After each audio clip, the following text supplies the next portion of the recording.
Hey everyone, this is Jack for ThinkComputers, and here we have the Patriot PBO core. First, let's take a look at what's inside the box. Patriot was very generous about what they've included. You get a composite and HDMI cable, a 4-pin to 6-pin USB cable, a nice remote with batteries, transcoding software, screws if you choose to install a hard drive, and of course, the PBO itself with the power adapter. The unit is sleek and compact. In fact, it's about the size of a CD case. The front has LEDs for power and standby, internal hard drive, USB, and wired network activity. It also has one of the two USB 2.0 ports, which makes it easy to hook up a thumb drive. The back of the unit has composite video, optical out, HDMI 1.3, power switch, mini USB for hooking the PBO directly up to a computer, the second USB port, 10100 Ethernet, and the power plug. The top cover easily slides off after removing a couple of screws. Looking inside, we see the spot for the internal hard drive and the fan. You can put up to a 1 terabyte drive in this thing, so don't be afraid.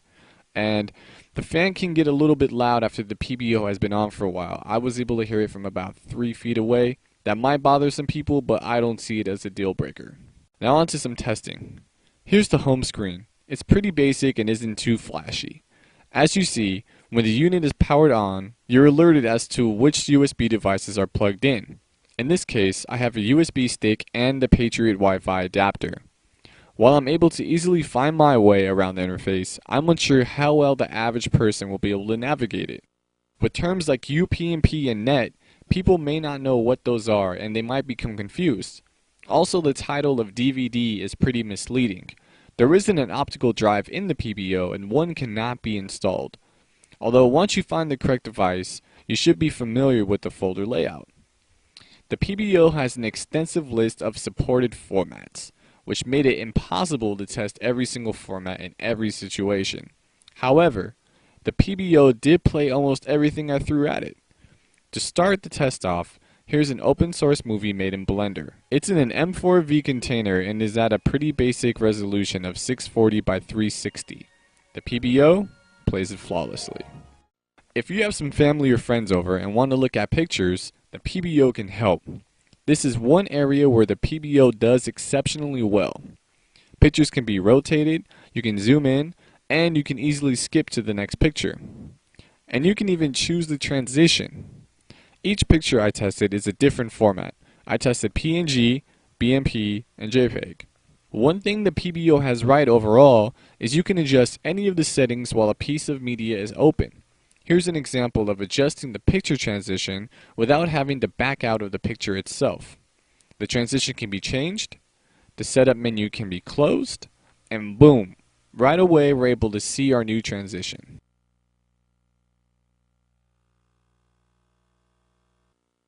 Now on to some random video tests.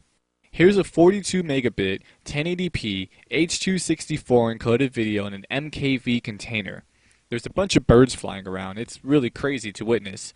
But on the technical side, the PBO has enough horsepower to handle it just fine. Just a quick side note, there is no sound for this video.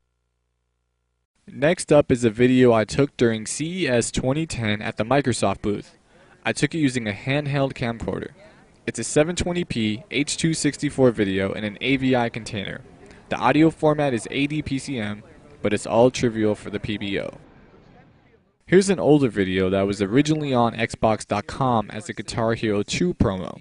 It's in a WMV container, the video is encoded with VC1 at 640 by 360, and the audio is WMA Pro.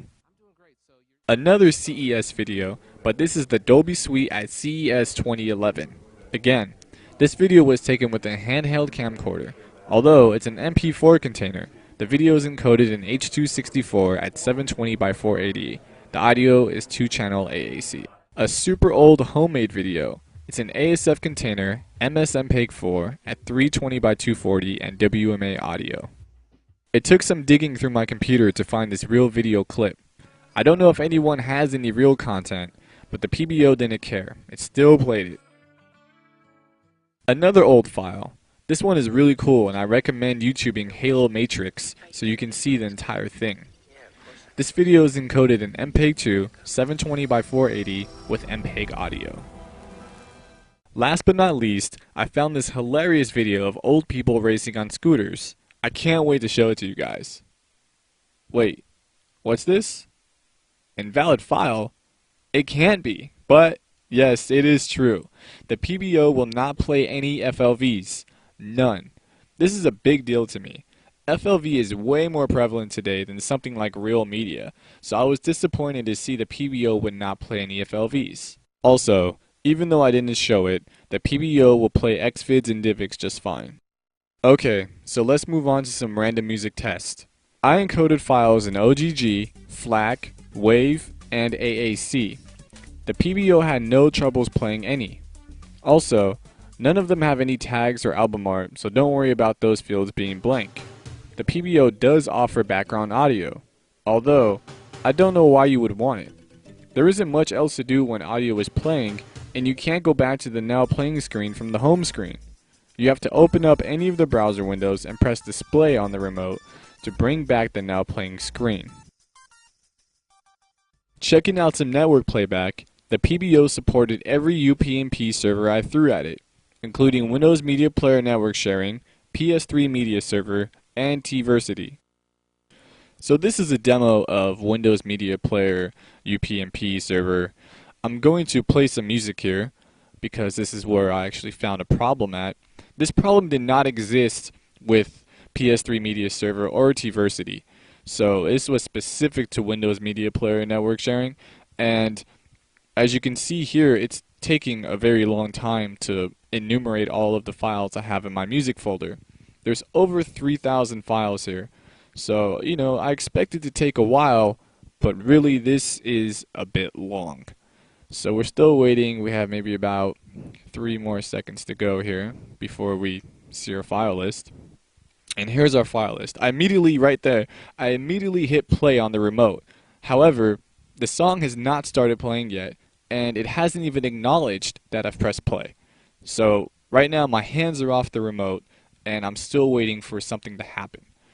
In a couple seconds you will see the play icon come up, but like I said, that is not me pressing it. That is the PBO catching up.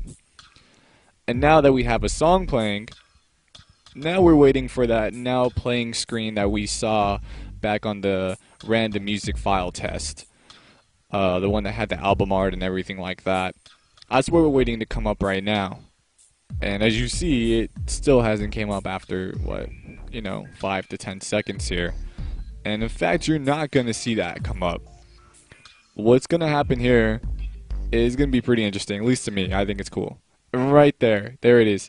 The PBO just crashed.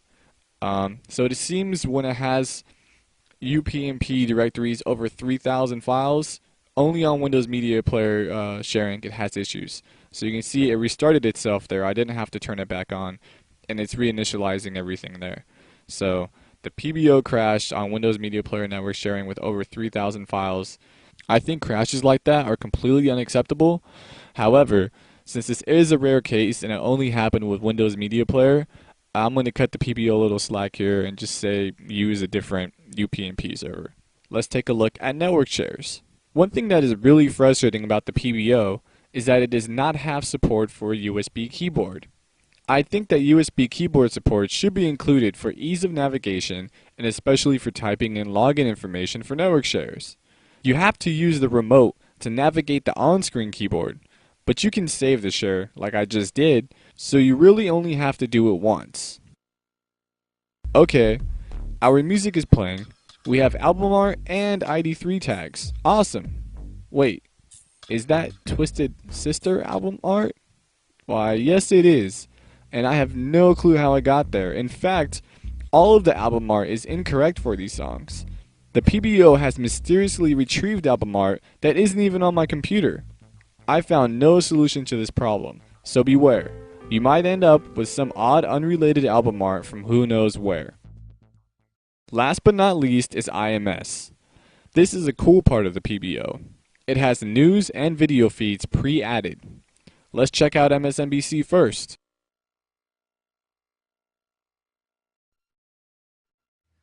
On our broadcast tonight, twin crises to report tonight. As you can see, everything plays back fine. Since I like games, let's check out an Attack of the Show video. Here you can see the resume playback dialog box. I'm going to cancel it for now. Now that I've stopped the video, let's restart it again and resume it to see how that works out. Boom! As advertised, it works fine. This hot blonde chick eats an ant? Whatever, moving on. Another handy feature is you can access weather data right on the PBO. Here we go. It's all pretty straightforward. Awesome. I have the weather for San Diego, and the PBO tells me I can press info to save the city as a favorite. Info. Info? Info. Info. Where is info? I don't see it on the remote. I must have missed it. No, but I didn't.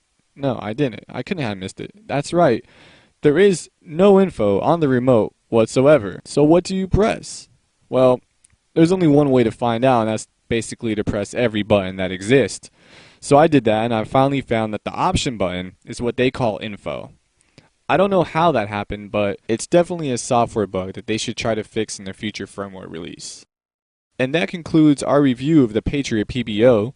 Please check out ThinkComputers.org for an even more in-depth review of the Patriot PBO.